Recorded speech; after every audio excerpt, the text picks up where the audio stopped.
అస్సలాము అలైకుం వరహ్మతుల్లాహి వబరకాతుహు. యనమల కుదురు ముస్లిం minority welfare association వారి ఆధ్వర్యంలో ఈరోజు కొత్తగా మళ్ళీ వేరే చోట ఆఫీస్ పెట్టడం జరిగింది. వీరి యొక్క సేవలు ఎలాగంటే ఉచిత జనాజా వ్యాను సర్వీసు, అలాగే ఉచిత మంచినీటి వాటర్ ట్యాంక్ కూడా పెట్టడం జరిగింది.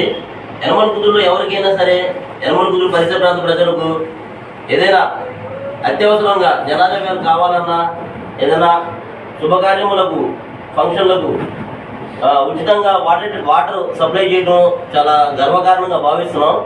అలాగే పేద ముస్లిం పిల్లలకి ఎవరికైతే పెళ్లిళ్ళు జరుగుతున్నాయో వాళ్ళకి ముస్లిం వెల్ఫేర్ అసోసియేషన్ వారి ఆధ్వర్యంలో 5,000 రూపాయలు ఇవ్వడం జరుగుతూ ఉంది. ఇలాంటి గొప్ప గొప్ప కార్యక్రమాలు మరెన్నో చేసుకుంటూ ఈ ముస్లిం వెల్ఫేర్ అసోసియేషన్ ఏదైతే ఉందో ఇంకా ముందుకి మంచి మంచి కార్యక్రమాలు చేసుకుంటూ గొప్పగా మంచి ఉన్నత స్థాయికి ఎదగాలని చెప్పేసి మనస్ఫూర్తిగా కోరుకుంటూ ఇప్పుడు మీ బాబుబాయ్ మైనార్టీ హక్కుల పరిషత్ సమితి పెనంలూరు నియోజకవర్గ అధ్యక్షులు, విజయవాడ. అస్సలాము అలైకుం వరహ్మతుల్లాహి వబరకాతుహు.